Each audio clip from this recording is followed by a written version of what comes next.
Uma boa tarde a todos, pessoal. Aqui estamos com o time das Relações Governamentais do Ranking dos Políticos e o deputado Kim Kataguiri, do União Brasil, do estado de São Paulo. Temos bastantes temas aí para comentar sobre questões relacionadas à oposição ao governo, em especial o projeto aprovado ontem pela Câmara que aumenta o número de deputados e as questões relacionadas ao rombo no INSS. Deputado, começando pelo segundo tema, dê um panorama aí para o pessoal da sua visão com relação ao que está acontecendo no INSS. O maior escândalo, né, da história da Previdência brasileira, né? Primeiro, são dois escândalos na realidade, né? Os descontos ilegais, né, de associações, quadrilhas de associações, principalmente ligadas a associações ligadas ao PT, né, como é o caso da CONTAG, que descontaram, né, 6 bilhões de reais ilegalmente, roubando 6 bilhões de reais dos aposentados. E outro escândalo ainda maior de desvios de até 90 bilhões de reais de crédito consignado, né? Que também quadrilhas que atuam aí há mais de 20 anos estão sendo desmanteladas agora pela Polícia Federal, que tinha até casos de fábricas de idosos fictícios para receber, né, o benefício do INSS, e os próprios fraudadores, né, que descontavam ilegalmente o dinheiro dos aposentados, seja via crédito consignado, seja via contribuição associativa, estão eles próprios aposentados por invalidez e recebendo Bolsa Família ao mesmo tempo. Então, assim, qualquer lado que você veja esse escândalo tem roubo, tem desvio. A oposição se mobilizou, conseguiu coletar as assinaturas necessárias para a gente instaurar uma CPMI, né? Uma CPI só pela Câmara não seria possível, porque já existe uma fila de CPIs e outras 5 teriam que ser instaladas antes da gente discutir, pelo menos outras 5 teriam que ser instaladas antes da gente discutir do INSS. Então, como a do INSS é urgente, é um tema atual e a gente precisa lutar agora para que os responsáveis sejam presos e para que o dinheiro volte para o bolso dos aposentados, a gente decidiu tomar a iniciativa de criar uma CPMI, uma comissão mista de inquérito, para a gente levar essas investigações até o final e, o mais importante de tudo, garantir que não só os aposentados sejam ressarcidos, mas também que esse dinheiro não saia do tesouro, não saia do pagador de impostos, porque senão já não duvido que venha o ministro Haddad aí nas próximas semanas dizer que precisa de um imposto novo para pagar o rombo do INSS e ressarcir os idosos. Não, a gente quer responsabilizar os criminosos, os bandidos, eles têm que sair do bolso deles e não do tesouro. Perfeito. O senhor tocou em alguns pontos que seriam as próximas perguntas. Primeiro, com relação a isso, a diferenciação da CPI para a CPMI. O governo tem usado a argumentação de que, como é um escândalo que já está sendo investigado pela Controladoria Geral da União e pela Polícia Federal, não havia necessidade de uma investigação pelo Poder Legislativo. Mas, como todos sabemos, justamente o Poder Legislativo, através de uma CPI, faz não só uma leitura dos fatos, mas também uma leitura política sobre a situação. E isso envolve, inclusive, pedidos de indiciamento depois ao Ministério Público, pedidos de impeachment e as leituras com relação a esse jogo eleitoral. Qual que é a sua leitura com relação à fase posterior a esse protocolamento da CPMI, da indicação dos membros de cada partido para isso? Porque sabemos em grandes episódios de CPIs e CPMIs passadas de que, havendo uma maioria de indicados favorável ou contrário àquele determinado caso, na prática a gente ou acende o tema ou mata. Como é que a oposição está articulando nessa questão? Agora a gente está numa situação muito diferente da situação do início do mandato, né, do Lula, porque ele tinha muito mais força, muito mais base na Câmara. Agora você vê não só o governo Lula perdeu votos do MDB, do União Brasil, do Progressistas, do PSD, de vários partidos do Centrão, mas perdeu o próprio PDT, que é um partido de esquerda, né? Cuja bancada abriu mão de participar do governo Lula para ter uma posição de independência, inclusive agora acaba de sair da CCJ, e o PDT ajuda a derrotar o governo já nessa semana em que declarou a sua independência. Então, a gente está num cenário muito diferente em que uma CPMI teria uma maioria oposicionista, na minha avaliação, tranquila. O argumento de que já está sendo investigado, não precisa de CPMI, não se sustenta mesmo porque o Mensalão já estava sendo investigado, a gente teve a CPI dos Correios. E só o Mensalão só terminou na prisão, né, de Genuíno, de Dirceu, de Valdemar da Costa Neto, porque teve CPI, e a CPI deu peso, além de em questões investigar pessoas que não necessariamente estavam sendo investigadas pela Polícia Federal, você também teve um peso político, que a gente sabe que há influências, há um jogo de poderes ali que influencia os trabalhos dos órgãos de fiscalização e controle, e, portanto, dar esse respaldo político é importante também para as investigações em curso. Mesma coisa do Petrolão, né? Teve a CPI da Petrobras, né, aqui, e isso já estava acontecendo, a Operação Lava Jato. Então, sustentar que não precisa de CPMI é a história de quem quer blindar ali integrantes do governo, quer blindar aqueles que estão envolvidos no escândalo do INSS. E, por fim, só ressaltar a avaliação de que agora a base do governo está destruída, né? O governo está tendo muita dificuldade de fazer com que qualquer projeto ande aqui, tanto que a gente está aqui 5 meses de Câmara dos Deputados, até agora nenhum grande projeto do governo foi aprovado, né, nesse ano, nessa sessão legislativa. Então, é uma realidade diferente do que a gente viu nas primeiras CPIs no primeiro ano de mandato do Lula. Perfeito. Com relação a esses grandes temas, a gente vai chegar nesses assuntos mais para frente, especialmente a questão do imposto de renda, mas ainda sobre essa movimentação da CPMI, qual vai ser o papel do União Brasil nessa história? A União Brasil deve indicar apenas os oposicionistas, né? Na ala ali no qual eu me coloco, o deputado Claudio Avelino, o deputado Mendonça Filho, o deputado Rodrigo Valadares, vários parlamentares que têm um posicionamento muito firme em relação, contrário ao governo Lula, e deve fazer essas indicações. Eu não vejo ninguém da ala mais governista do União Brasil fazendo parte de CPMI. Perfeito. E essa mudança da CPI, que seria exclusiva à Câmara dos Deputados, para a CPMI, já é uma jogada que garante essa instalação, na sua visão? Isso, porque a CPI, ela precisa, a Câmara dos Deputados, o presidente da Câmara, ele precisa seguir a ordem em que as CPIs foram protocoladas. Já tem 5, 6, 7 CPIs protocoladas que não foram assinadas, só 5 CPIs podem acontecer ao mesmo tempo. Então, ainda que o presidente Hugo Mota instalasse 5 CPIs agora, do dia para a noite, ao mesmo tempo, ainda assim a gente não conseguiria instalar a CPI do INSS. Por isso, a opção por fazer uma comissão mista, em que não tem nenhuma na fila, não tem nenhuma na frente, e que a gente conseguiria instalar imediatamente, né? E vale lembrar que isso também não depende mais exclusivamente da vontade do presidente do Senado, Davi Alcolumbre, desde a época da CPMI do Covid, em que foi criado o precedente de que, a partir do momento em que as assinaturas são coletadas e protocoladas, independentemente da vontade do presidente, ela tem que ser instalada pelo próprio presidente do Supremo. Perfeitamente. E aí, para fechar sobre esse tema, com relação à forma que os idosos serão ressarcidos, quais são as ideias correntes aqui no Congresso Nacional para que não sobe para nós, pagadores de impostos, arcarmos ainda com esse roubo? O fato é que muitas pessoas ligadas a essas entidades ganharam esses bilhões de reais e que viraram patrimônio dentro ou fora do Brasil.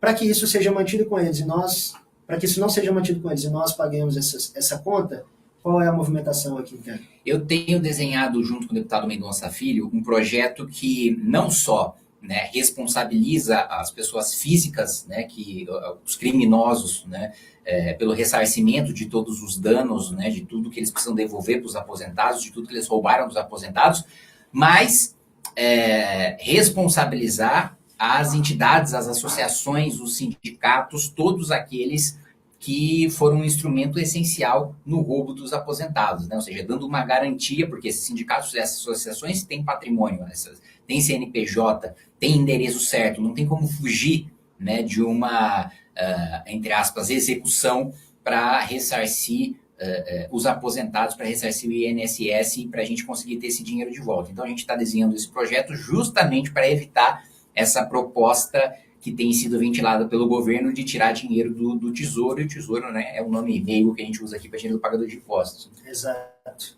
O senhor mencionou o nome de Mendonça Filho, que é um colega seu de partido, além de ter sido já ministro de Estado, é um parlamentar de vasta experiência, e ele foi recentemente colocado como relator da PEC da Segurança. Como é que o senhor vê essa posição? Quando saiu a relatoria a ele, o governo chiou um pouco, por ser um parlamentar muito ligado à oposição, alguém que faz duras críticas ao governo como tem sido conduzido, e fazendo um link com o comentário que o senhor disse, com razão, de que não vemos ainda neste ano grandes projetos sendo aprovados. E a PEC da Segurança é uma das grandes apostas do governo para esse ano. Como é que vai ser o seu papel, o papel do Mendonça como relator, o papel do União Brasil nessa história? Eu acho que só o fato da gente já ter o Mendonça como relator já mostra que o governo não vai aprovar aquilo que ele quer. O texto que veio do governo esquece, está descartado. Ou a gente vai aproveitar essa PEC para aprovar um texto que endureça as regras de segurança pública, que fortaleça a Polícia Rodoviária Federal, em vez de enfraquecer, como o governo enviou, que fortaleça as polícias militares, que fortaleça as polícias civis, e que endureça as regras de legislação penal, processual penal e prisional, eventualmente até delegando poderes para os estados, como tem sido defendido pelo governador Tarcísio, o secretário Derrite. Eu vi hoje o governador Ratinho defendendo o mesmo sentido, o governador Caiado também sei que defende a mesma posição. Enfim, os governadores do consórcio Sudeste, Sul-Sudeste, eles têm defendido que os estados tenham mais autonomia mais autonomia não, tenham alguma autonomia, porque hoje não tem nenhuma, para legislação de matéria penal, processual penal e prisional. Então, eu acho que só da gente já ter a nomeação do Mendonça Filho como relator na CCJ, já mostra que o que o governo quer fazer de centralizar o poder, de tornar os estados ainda mais reféns do orçamento da União, condicionando os repasses de fundos de segurança pública a uma obediência à Política Nacional de Segurança Pública, isso não vai ser aprovado. Se for se o governo insistir nessa tese, a PEC simplesmente vai ser enterrada. A única alternativa que a gente tem é ou rejeitar, não aprovar a PEC, se quer às vezes até não votar, não deixar tramitar, ou a gente vai aprovar uma PEC que vai ser melhor e o oposto daquilo que o governo está propondo. Perfeito.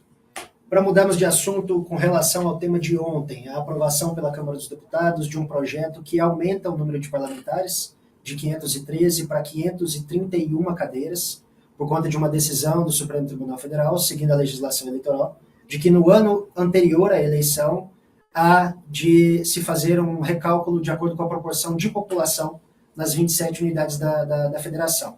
Haveria uma possibilidade de se haver uma nova divisão dentro das 513 cadeiras já existentes, mas a Câmara, em sua maioria, acabou optando por criar novas cadeiras para que aqueles que perderiam não mantivessem os números e aqueles que precisam ganhar, ganhassem. Mas, no caso específico do estado de São Paulo, que é o seu caso, por conta do texto constitucional, há a limitação de 70 cadeiras. Hoje, pelos últimos dados que eu vi, de acordo com o último censo, para respeitar a devida proporção, seriam 111 cadeiras necessárias. Como é que o seu partido, o senhor e um representante do estado de São Paulo se colocam nessa discussão? Não, o meu posicionamento é muito claro de achar que isso é uma aberração dos piores projetos que a Câmara dos Deputados já votou. Disse isso no meu discurso ontem, que, sem dúvida nenhuma, a gente está aqui falando com o ranking dos políticos, se eu tivesse um ranking de piores leis, com certeza essa estaria no top 3 assim, de piores leis já. Eu acho que assim, isso aqui no ranking tinha que ser assim, uns 8 mil pontos para baixo. Nós fizemos essa pontuação negativa.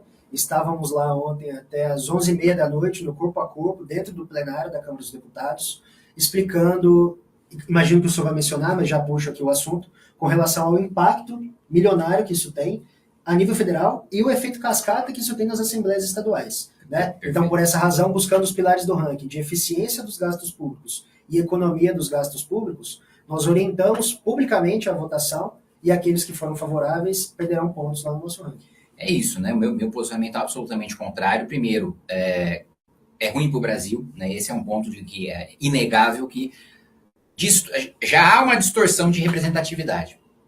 Em vez de se corrigir a distorção, que é o que manda a Constituição, a gente vai lá e aumenta essa distorção, fazendo um arranjo para que ninguém perca. Para ser proporcional, quem perdeu população tem que perder deputado. É o óbvio, é o racional e é o que determina a Constituição.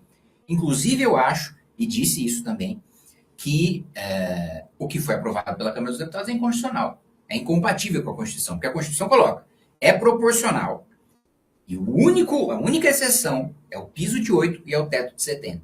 Não há outra exceção para causar desproporção. E a Câmara, desrespeitando isso, criou nova desproporção. E desrespeitando também a ação direta de constitucionalidade por omissão, que o ministro Luiz Fux basicamente repete o texto da Constituição e fala redistribuição proporcional entre as cadeiras existentes. Essa é a decisão do Supremo. O Supremo nunca mandou a Câmara dos Deputados aumentar o número de deputados. Essa é a decisão da Câmara. Né? Inclusive, acho que inconstitucional. Que aí o Supremo deveria exercer o seu papel de derrubar essa legislação, porque ela está em desacordo claramente com o texto expresso da Constituição. Então, tem um aspecto da falta de representatividade do Estado de São Paulo, que fica ainda mais diluído, e me assusta que 14 deputados do Estado de São Paulo tenham votado a favor, porque se hoje nós somos 70 em 513 e perdemos São Paulo, perde toda a votação. perde orçamento, perde lei eleitoral, tudo, pactos federativos, sempre a gente perde votação. Primeiro porque a gente tem essa subrepresentação na Câmara, e segundo porque no Senado nem se fala, né? Aí o baile ainda é maior, porque você soma os estados que votam contra o Estado de São Paulo, dali, no mínimo, ali vai uns 50 senadores contra 3 de São Paulo, né? Mas no Senado ainda existe a justificativa teórica, né, do equilíbrio da federação, da representação do Estado. Na Câmara, não, a justificativa teórica é o contrário, é uma cabeça, um voto, é a Câmara do Povo, a Câmara dos Comuns, a representação do desenho da Inglaterra, do desenho da França, né, de que da democracia, porque as pessoas valem a mesma coisa, né? Acabou o voto por censitário, por sobrenome, por terra, né, por posses, acabou, né? Teoricamente era para ter acabado, mas não é isso que a gente viu na prática. Tem a parte, então, da distorção da representatividade, tem a parte do aumento de gasto, né? 60 milhões de reais a mais no momento de crise, aí sempre discurso, né, com aquela falácia de não cria nenhum novo gasto. E não cria nenhum novo gasto por quê? Qual que é a pegadinha por trás desse argumento? Eles dizem, olha, o legislativo ele já tem um orçamento. E nesse orçamento ele já devolve, ele não gasta todo esse orçamento e já devolve todo ano para os cofres da União. Pois é, exatamente esse o meu argumento, né? A gente vai devolver menos. Ok que hoje já tem um orçamento previsto que comportaria esse gasto de 60 bilhões, mas a gente deixa de devolver para os cofres da União. Então, por exemplo, quando eu não uso, não passo na cota parlamentar comida, segurança, não tenho carro, motorista, não uso auxílio moradia, não pego ajuda de custo, tudo isso volta para os cofres da União. É um orçamento que está previsto para eu gastar, que é aprovado pelo Congresso, eu não gasto, volta para os cofres da União. A mesma coisa seria, né, com o aumento do número de deputados. A gente deixaria de devolver esse dinheiro e ficaria para gasto com a Câmara. E, para fechar, como você colocou, o efeito nas assembleias, né? A nossa Constituição calcula, né, estabelece o teto de deputados estaduais com base no número de deputados federais daquele estado. As assembleias, no dia seguinte à sanção do presidente da República desse projeto, vão aumentar o número de deputados estaduais. Não tenho a menor dúvida, mas assim, isso eu dou cambalhota de cueca na mesa diretora do plenário da Câmara, se no dia seguinte as assembleias não aumentarem o número de deputados estaduais. Não sei se o pessoal vai querer ver a cena, então concordo que eles vão aumentar. E aí, passando para o próximo tema, a questão do União Brasil com progressistas, o PP. Recentemente houve uma federação criada, a União Progressista, e vocês já largam com mais de 100 deputados e 14 senadores. De forma, sob a ótica das federações ou partidos isolados, vocês já são a maior força do Congresso Nacional. Como é que você vê, estando dentro desse partido, União Brasil, essa movimentação? Para mim faz muito pouca diferença. Todo mundo sabe, já que eu estou de saída do União Brasil, o MBL vai terminar o seu partido político nesse ano, a missão, né? A expectativa é que seja julgado pelo TSE em agosto ou em setembro, e a gente já vai disputar as eleições de 2026, já com o nosso partido, como de fato um partido de verdade, com ideologia, com programa, com ideias, com valores, diferente do que a gente vê, mesmo no União Brasil, que eu estou hoje, no PP, né? União, só para pegar a União como exemplo, né? A gente tem ministros no governo Lula, a gente tem gente que ora vota com o governo, ora não vota, de acordo com emenda, cargo e por aí vai. E tem gente como eu, Mendonça, o Paulo a Rosângela Moro, que são o Sérgio Moro, que são de oposição. Então, assim, o que esse partido acredita? Não acredita em nada, porque tem gente que faz oposição e que é governo. E tem gente que ora é um, ora é outro. Né? O que a gente quer fazer não, é um partido legítimo, é um partido no sentido burkeano, né? Um conjunto de pessoas que têm projetos, princípios e valores comuns e que desenham um projeto de partido político e de país próprio e estão juntos para seguir nesse caminho. Perfeito. Para fechar da minha parte das perguntas, um tema também nessa vala de projetos, nesse vácuo de projetos que não têm sido aprovados pelo governo, falta ainda essa marca. Uma das grandes apostas, além da PEC da segurança que já comentamos, é a questão da isenção do imposto de renda para salário de até R$5.000 mensais. A grande preocupação da Câmara não é nem aprovar esse projeto, isso tende a passar, afinal todos entendem de que essa correção da defasagem da tabela é muito importante. A grande preocupação está na compensação fiscal, proposta pelo governo de um jeito, provavelmente vai sair da casa de outro. Como é que o senhor enxerga essa situação? Hoje nós tivemos na frente do Livre Mercado almoçando com o relator, o deputado Arthur Lira, né? Eu expressei, né, a minha posição, que é a posição da frente do Livre Mercado, de que nós não devemos ter a compensação do ponto de vista de arrecadação. Nós não devemos aumentar a alíquota efetiva de ninguém, o que a gente tem que fazer é obrigar o governo a cortar gasto para compensar a isenção. É isso que tem que ser feito, né? E mais do que isso, coloquei, tá? Eu também não sou bobo, né? Sei que a proposta de corte de gasto eu vou defender até o final, mas eu não tenho voto para isso, eu não sou governo, né? Mas então, no limite, né, o máximo que a gente aceita é que não mude carga, que não aumente a carga tributária. Coisa que o próprio relator já reconheceu que o projeto do governo aumenta imposto, aumenta tributo, e ele se comprometeu a estabelecer, colocar uma cláusula, né, de que se houver aumento de arrecadação, né, esse aumento de arrecadação vai ser abatido, vai ser devolvido, né, ali para as pessoas que contribuíram e que uma contribuição que é indevida porque não deve ter aumento de carga. Então, pelo menos a neutralidade tributária deve ser buscada nisso, mas o que eu vou defender, estou defendendo e vou defender até o final, é que não haja um aumento de imposto para ninguém. A questão não é do Brasil o pobre pagar muito imposto, o rico pagar pouco imposto. A questão no Brasil é o pobre pagar muito imposto, o rico pagar muito imposto, a classe média paga muito imposto, todo mundo paga muito imposto. A gente tem a maior carga tributária da América Latina e entre os países desenvolvidos, entre todos os países em desenvolvimento, em todos os países em desenvolvimento, nós temos a maior carga tributária. Entre todos os países da América Latina, nós temos a maior carga tributária. Não é à toa que a empresa vai para o Paraguai, que a empresa vai para o Uruguai, que a empresa vai para o México, porque a gente cobra mais, o nosso sistema é mais complexo, a nossa burocracia é maior, e a gente está ficando para trás, a gente já nem olha para o mundo desenvolvido. Eu estou olhando para os lados e falando, olha, entre os nossos pares pobres, a gente já está mais para trás, a gente é o primo pobre da família pobre. Então, aumentar a carga nesse cenário é um suicídio econômico, né? Perfeito. O ranking dos políticos estava presente também lá no almoço, que teve como anfitrião o ex-presidente da Câmara, Arthur Lira, que é o atual relator do projeto aqui na comissão especial que debate esse tema. Lira deu indícios de que ainda não tem uma solução pronta, né, que vai ouvir amplos espectros aí. Lá presentes, além do senhor, tinham senadores, diversos outros deputados, e havia um quórum unânime nessa questão da preocupação com relação à compensação.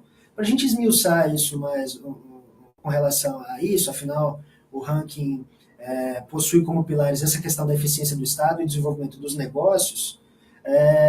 Haviam duas formas de compensação propostas pelo projeto do governo. Uma delas era a tributação das rendas acima de R$50 mil mensais, os chamados super ricos, coisa que dizer que famílias que possuem rendas mensais de R$50 mil são super ricos já tem algo de anacrônico aí. A questão inflacionária é brutal. Hoje, na prática, são famílias de classe média alta, e que não necessariamente possuem esse espaço orçamentário, teriam que cortar custos já fixados de escola, saúde, educação, para cumprir com esses pagamentos. E a questão dos dividendos, que já é uma fatia do lucro que já pagou imposto. Né? Já é a parte que sobrou de tudo. Daquele produto, daquele insumo que foi comprado, dos trabalhadores que foram contratados, dos equipamentos que foram comprados, do aluguel do espaço, do pagamento do salário, do imposto de renda de pessoa jurídica, não é? Da contribuição social sobre o lucro líquido, o que sobra daquilo já é tributado também, e haveria mais uma taxação. Isso não é um recado claro para a classe empreendedora de que vai ficar ainda mais difícil para o Brasil trabalhar aqui, empreender aqui? E qual seria a melhor alternativa diante da dificuldade, falando aqui da Realpolitik, né, como o Congresso Nacional se comporta, de fato, buscar esse espaço pelo corte de gastos? O próprio governo tem dito, o Lula já disse isso algumas vezes, que não há por que buscar mais corte de gastos, que já foram feitos naquele pacote, que era para ser um pacotão, virou um pacotinho. E na prática a gente sabe que vai acabar tributando alguém. Espero estar sendo pessimista, espero mesmo que eu esteja errado, e que haja espaço de corte. Mas, fazendo essa análise fria de que alguém vai acabar sendo tributado, qual é a sua visão? Não, é o que eu disse, né? Eu defendo até o final que haja corte, mas a realidade é que o máximo que a gente consegue pragmaticamente fazer é uma neutralidade de carga, tirando a carga de quem ganha até 5 mil e passando, não necessariamente pela proposta do governo de 50 mil, mas talvez uma faixa um pouco superior. Eu acho que essa é o que a gente tem de real sendo debatido. Né? Perfeito. Falando dessa questão de empreendedorismo e categorias de pagamento, vamos falar sobre o Simples Nacional. O o senhor aprovou hoje numa comissão um projeto importante aí. Mencione um pouco para a questão das startups. É isso. Bom, eu fui coautor, junto com o deputado Vinícius Poit, na legislatura passada, no projeto que foi aprovado, que é o Marco Legal das Startups, né, que cria ali o sandbox regulatório, né, uma desburocratização para esse modelo de negócios que é muito diferente, né, de um chão de fábrica, de uma coisa, de um regime de trabalho ordinário, por assim dizer, né, é muito diferente. A gente costuma até brincar que se pegassem ali o Steve Jobs na garagem aqui no Brasil, no Ministério Público do Trabalho, ele estava preso, né, denunciado e estava lá, nunca teria chegado onde chegou. E a nossa ideia é justamente criar esse ambiente regulatório favorável, né, para o desenvolvimento de tecnologia e inovação. Dentro desse escopo, né, aprovei um relatório nessa semana que estabelece, né, uma flexibilização para o enquadramento no regime do Simples, né? Porque qual foi o princípio norteador do meu relatório? Você deve sair, primeiro assim, já é bizarro a gente precisar de um sistema que é simples, porque já mostra que todo o resto é complicado, né? A gente já criou, né? Ó, nosso sistema é uma merda, vamos criar um simples, que é para ter, pelo menos para o pequeno ser mais simples, em vez de ser para todo mundo, mas enfim. Já começa a distorção aí. A gente precisa criar um simples já partindo da premissa de que tudo é complicado. O general Charles de Gaulle, que presidiu a França, ele dizia que era impossível governar um país que só de queijo tinham 254 tipos. Eu queria que ele desse uma olhada na nossa legislação. Não conta os cadernos de ICMS aqui. São 254 capítulos por livro. E aí a ideia, né, é justamente, nessa questão do startup no Simples, fazer, olha, você sai do Simples, né, você sai desse regime a partir do momento que sua empresa faz sucesso, você cresce, você está ganhando mais dinheiro, está gerando mais renda, mais emprego, etc. Então, saia do Simples pelo crescimento. E não saia do Simples por causa da sua estrutura administrativa. Não saia do Simples porque por exemplo, uma SA, que é um dos modelos de negócios mais favoráveis, né, e preferidos ali, principalmente por investidores, por causa da quantidade de investimentos que você consegue atrair, por causa dos tipos de ações que você consegue emitir e que você impedia, né, as startups com esse modelo de estarem no regime do Simples. Então, ainda que ela não tivesse um grande faturamento, um faturamento de pequena ou de média empresa, ela já estaria excluída desse regime. Então, a nossa ideia é o seguinte, olha, você continua incentivado, né, mesmo se você for uma SA, porque a ideia é que aqueles que são pequenos, aqueles que estão começando, aqueles que a gente quer incentivar, tenham esse benefício tributário e que não o percam por causa da sua administração, por causa do seu modelo de negócios, apenas se crescerem, prosperarem e não precisarem mais dele, né? Essa foi a ideia do relatório. Perfeito. Uma mensagem aí ao público que nos assiste ao Brasil, diante de tantas questões de tensionamento institucional, risco Brasil, custo Brasil e expectativas eleitorais para o ano que vem. Faça aí um encerramento com todas as honras. Eu diria o seguinte, né? Eu sou um cara bastante realista, né? Eu não dou meias palavras para dizer quando o negócio está uma porcaria e quando o projeto ou a situação do país é uma esculhambação. Não tenho nenhuma pretensão de ser o tipo de político que vende falsas esperanças ou falsas ideias de melhoria. Porém, ao mesmo tempo, por esse meu mesmo realismo e pragmatismo, eu entendo que a política ela é uma construção de longo prazo e que a gente não pode se desesperar por derrotas ou por regimes momentâneos, né? Um mandato de 4 anos, ele não é nada do ponto de vista histórico. Um mandato de 8 anos, ele não é nada do ponto de vista histórico. 20 anos de governo é muito pouco do ponto de vista histórico. Então, eu sempre penso política a longo prazo. Acredito, sim, no potencial que a gente tem e que a gente consiga desenvolver esse potencial olhando para, por exemplo, a Coreia do Sul, o Sudeste Asiático, países que eram mais miseráveis, com menos educação, com menos segurança do que o Brasil há 40 anos, o que significa que a gente consegue também... instituições, países, né, em posições piores do que a nossa conseguiram, a gente consegue também, da mesma maneira que hoje São Paulo está um inferno em questão de assalto, Nova York já teve pior e conseguiu melhorar. Ou mesmo corrupção de servidores públicos ou da casta política, a Inglaterra já teve pior do que a gente, o Milton Friedman falava muito sobre isso, sobre a Inglaterra ser conhecida como um lugar de burocratas corruptos, superou isso, estava numa situação pior do que a gente superou isso, e as pessoas também não tinham a menor esperança. Então, eu, primeiro, desse ponto de vista de longo prazo, eu tenho essa mensagem. E de curto prazo, eu vejo com muita clareza aqui, tanto do ponto de vista da população como para a classe política, o fim, a falência do governo Lula. Eu não vejo o Lula sequer disputando a reeleição. Eu acho que ele próprio tem a avaliação de que ele não tem condições de disputar uma reeleição. Ele não quer fechar a biografia dele com uma derrota. E em ele não sendo candidato, a esquerda não tem candidato. O que significa que vão lançar vários. Ela vai se dividir. Mesmo se ela se unisse em torno de um candidato. O desgaste e a impopularidade desse governo é tamanha que eu acho que assim, um candidato de direita, quem quer que seja, ganha com relativa facilidade as próximas eleições e que, pelos abusos do Supremo Tribunal Federal, a principal pauta do Senado vai ser essa e a gente também deve ter uma renovação do Senado que consiga colocar um freio institucional ali nos abusos do Supremo. É isso. Deputado, muito obrigado pelo seu tempo. Não posso desejar mais do que boa sorte aí para esse ano e para os desafios.